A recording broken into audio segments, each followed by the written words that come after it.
Hey, welcome in and thank you for joining. We're going to be taking a look today at all the scenario packs. So I could maybe call it top five, right? But there's only five. We're going to be scrolling through and looking at the ones that I would personally rank, right? So from five to one, the ones that I enjoy playing the most, and the ones I would recommend, like kind of in order of buying them in. But yeah, so let's take a look. We'll dive in and start with number five, which is going to be the Hood. So the Hood is interesting. It's definitely the pack that I've played the least. So it kind of fits with it being number five because, there's a world where I just haven't given it the time and love that it needs for it to settle in. But honestly, my personal experience with the Hood is that there's a hurdle for me when it comes to like setting it up because there's so many extra little steps to set up, and maybe I just don't understand it enough for the all the various modular packs that you get to throw into there. But there's another level of it where I think I just kind of missed something on it because I tend to just get my butt whooped when I'm playing against the Hood, which I mean that's not shouldn't be a knock against any characters, but I think it's the like level of when I'm playing him, I'm like, I don't know if I'm playing him right. So, a lot of it could be a me thing, but it's just nothing about it makes me want to continue like, hey, let's dive into the Hood, other than like me talking about it right now and realizing, well, I should probably play it to understand it a little more and see if I enjoy it more. But like, it's kind of there's two sides, right? If I enjoyed it more, then I would play it more. So I don't know. There's something about it that's just a hurdle for me where I don't care to get it on the table as opposed to like every other scenarios we have. So that's number five. Moving on to number four for me is going to be the Wrecking Crew, which I think gets more hate than it deserves. I like playing the Wrecking Crew. I know, like, I think if I put enough distance between plays on it, I think if you're playing it over and over again, it becomes like you can find the way to beat it. But honestly, I always kind of forget like the specific ways to beat things on like the Wrecking Crew when I give it enough time. It'll maybe come back eventually, but it feels fresh each time because I typically will play this like once every. I mean, it feels like once every year maybe, but probably every couple months or something. Bringing out the Wrecking Crew, but yeah, I like as far as picking this up. I know it similar with what's it called? Like the what feels like a Marvel Champion shortage type of situation going on. Wrecking Crew probably was. I feel like the first thing that fell into that. I feel like Wrecking Crew was difficult to get a hold of, like years ago. So either way, I think I don't. I don't know what the situation is now since I haven't had to look to purchase it. So check it out though. It's. I wouldn't consider this a must buy. I mean, I guess if I was picking between like the Wrecking Crew and the Hood to like if you're deciding between those two to purchase, I would probably go with the Hood, only because it comes with all those extra modular sets and um, mostly the modular sets. But the Wrecking Crew, I don't know, I have a good time with it, but it definitely like safely lands at number four for me because the three remaining ones it doesn't even come close. So looking at number three now, we're gonna jump to the Once and Future Kang, which I think similar to a lot of folks. I mean, maybe I don't. I know there's a huge variety of folks who are playing Marvel Champions. I'm trying to think of like statistics I've seen or something based on polls and things. But I'll just say where I'm getting at is that I'm typically a solo player. I don't play multiplayer or two-handed very often.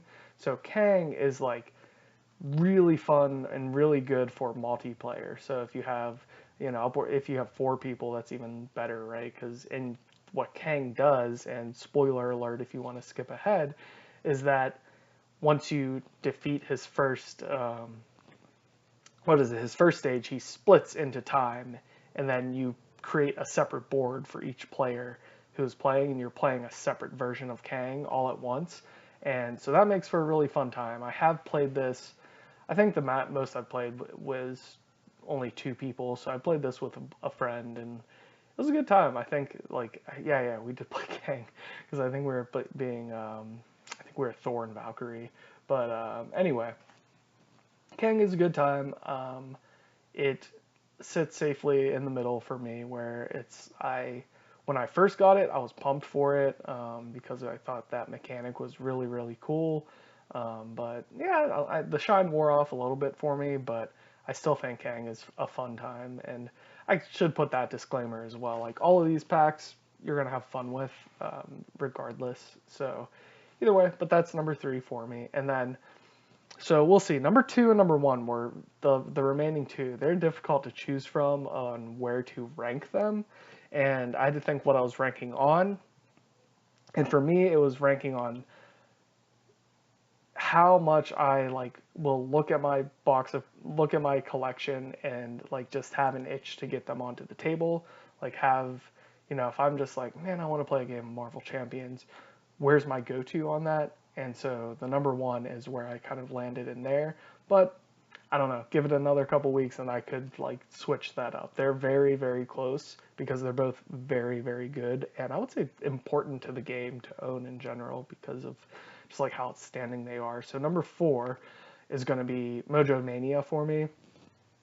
Now this one, as far as just like pure content that you get, that would put it at number 1 because there's 3 scenarios in here, and they're all 3 of them have their like really cool quirks and fun stuff to go along with them. So the Mojo Mania pack feels like a campaign, like a mini campaign, which is amazing, and it's something. It's been a while since we've gotten. It feels like it's been a while since we've gotten a new scenario pack. Yeah, I don't think it's on the screen here, but below this shows it was copyrighted in 2022. So it's been like 3 years now where everyone's probably wanting that next scenario pack. So hopefully that'll come out with whatever next box ends up being announced. So anyway, back to Mojo Mania. It's just there's such a shine to it for me where I really like the level of difficulty on Magog, where it's pretty beatable. I'd say like very beatable, but it can get swingy and difficult. But then you go to Spiral, which can be like you have to play a certain strategy with her, and it's just like can get difficult, and then it really like ramps up along the way in difficulty level, where Mojo, he's just like annoying. Or whatever Mojo is. Mojo is just but like there's scenarios that I play that are, I would say, certain scenarios can get annoying because of difficulty or because of certain things, but Mojo is annoying in a way that I want to keep playing it.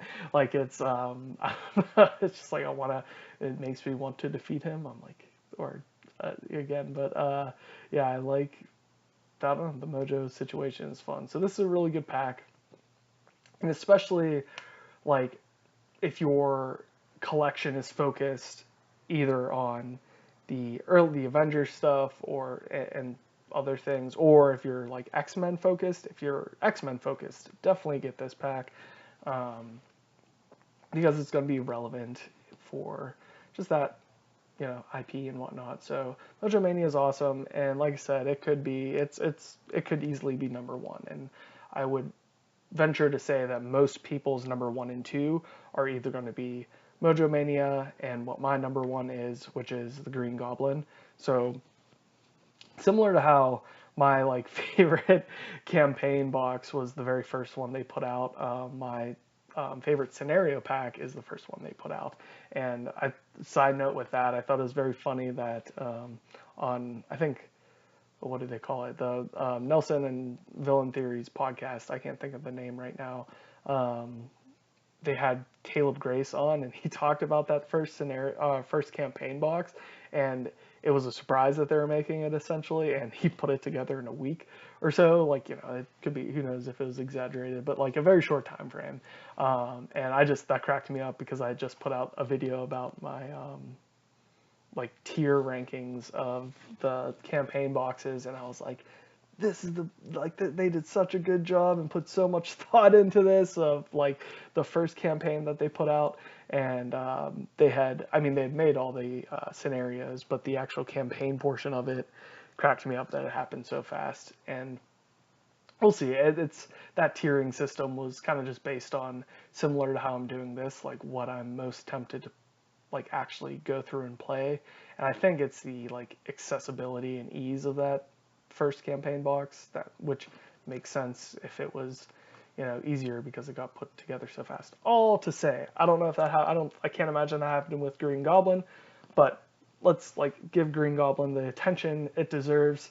The scenario pack is awesome, and it comes with 2 scenarios inside of it, and so you get the Norman Osborn flipping mechanic into Green Goblin, which again gets a lot of like I think it is flipped now. I think it used to get a lot of hate, but now it's just more like people are from the temperature that I feel from it is more middling now of like, yeah, people accept it. But I like that one. And then the just Green Goblin mutagen formula is so awesome. It's a cool deck tester, meaning like if you want to test out if your deck can handle like swarms of minions or just nonsense.